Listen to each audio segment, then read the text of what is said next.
Hi, everyone. This is going to be an interesting episode of Sidekick and Sidekick because this is completely unscripted. We have no notes. We're just flying by the seat of our pants over this idea that I had that I wanted to discuss. So bear with us as we fumble our way through this topic.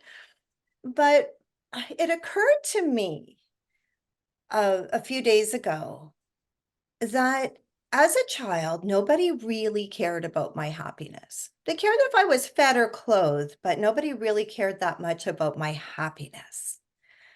In fact, nobody really cared about my emotional state at all, to be honest with you. And I think that that was very much part of that generation. My parents were born, both of them in the late 20s. And so I think that there was a lot of that child rearing where you're meant to be seen and not heard, and it doesn't matter if you're happy or not, suck it up, push down those feelings. And so it occurred to me that happiness is a skill I don't have. Happiness feels very foreign to me. It feels selfish. It feels frivolous. It feels a whole bunch of things because it doesn't feel normal. I was not raised to have that be part of my normal experience. So my question today is happiness a skill? And if so, how do we develop it? I can't wait to hear your thoughts on this, Cottonwood. I I think that you're making a really good point because like even those times when I feel happiness, I'm looking behind my shoulder like, oh wait, I'm not supposed to be. Like something, wait, I need to shift that because those around me aren't happy. Yes. And so, oh, I'll just keep it inside. I won't talk about it. I'll just and I find that challenging and kind of sad, really. It is. Mhm. And I think of how many times as children, we're just designed to want to follow our joy and what lights us up. I think, if I could only have the skill of a child again, I'd be great. So present. And every time for a lot of us, a lot of times when we did find something that we were enthusiastic about, it was shut down. So I love to sing. Well, you're not going to be a singer, or, you know, I love to do art. Well, artists make no money. So often our dreams were immediately shut down too, which almost gave the message of what makes you happy is frivolous or silly to waste your time on because it's not going to pay you. Did you have that experience as well? Well, I when I was younger, I just wanted to play music. Ah, I wanted to be in music. And I was told that you don't want to make your hobby your career because then you'll oh, learn to hate it. And I can't even then couldn't imagine ever hating singing and playing guitar. Well, odd twist, here I am now in my 60s, and that is my business. yes, And I'm happier than I've ever been. right. I still So sometimes look behind my shoulder, like, wait, what's coming? What?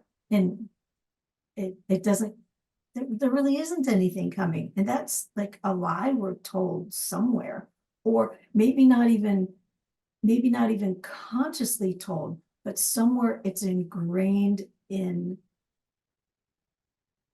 society, in how we're taught.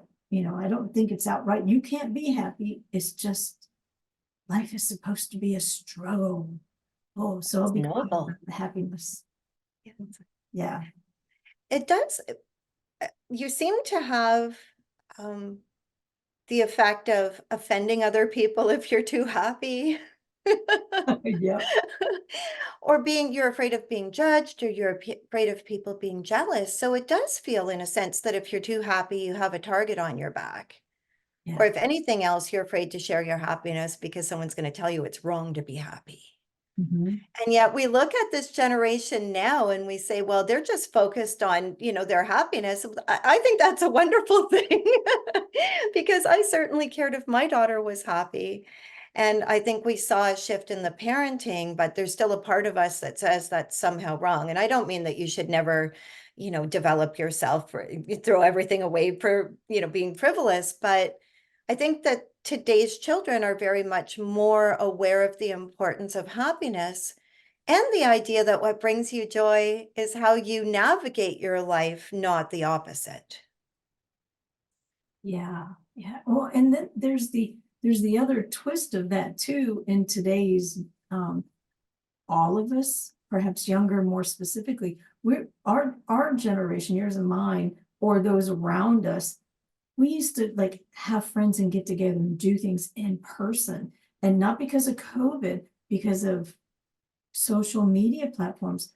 There's a feeling of isolation, so that there's a level of not happiness that maybe they don't some don't realize, because when you get together with people, that brings a joy and happiness to the surface too. That's a really good point. So I was thinking about if happiness is a skill that we don't have and need to develop, how does one do that? And so I've been thinking about some ideas.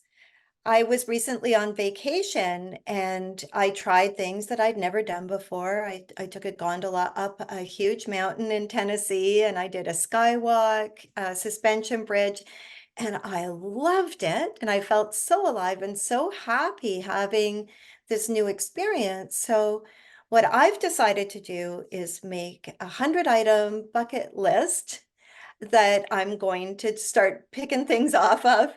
And I told my husband, let's do one thing off our bucket list every month so that we're continually expanding and trying new things and discovering what brings us joy.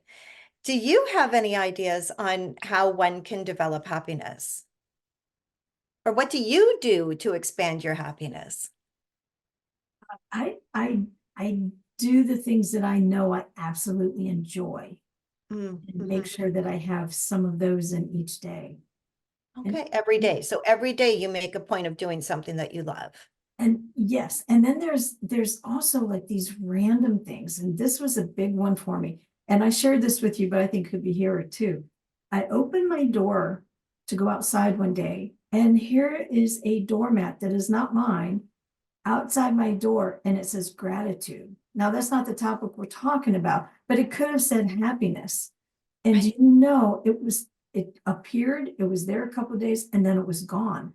But in the couple of days, I look forward to seeing it. So it was something like, oh my gosh, when I open my door, I experience gratitude. And it could be anything, like one little small thing, like every time like you pick up your favorite purple pen or what, I don't know, something. It could be silly.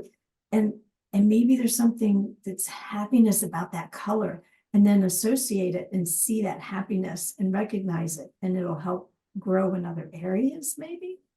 That's a really good idea. One thing that Gabriel's told me a lot about it, because so many of us have been taught not to prioritize happiness, that we just don't have a clue what makes us happy anymore. Or ever.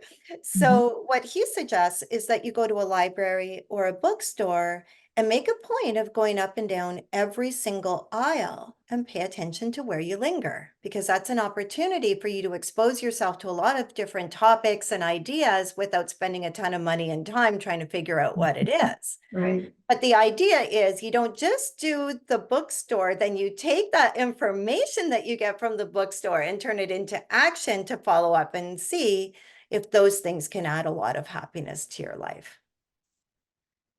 And not feeling guilty for being happy.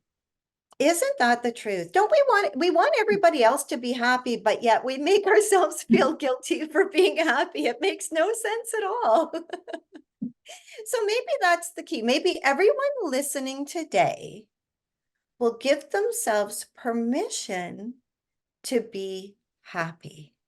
I think that would be a wonderful place to start. What do you think? I think so too. Well, thanks so much for listening to us today. I'd love to hear your feedback about this. Cottonwood, could you tell them where they can get in touch with us? Yes, you can go to trinityesoterics.com for Shelley's information. Everything she does is there. And then there will be links in the show notes as well. So where you can go and learn more information. Yeah. Well, thank you so much for joining us today, and thanks for a great chat, Cottonwood. I know I'm off to find something that makes me happy right now. Me too. Okay. Bye-bye.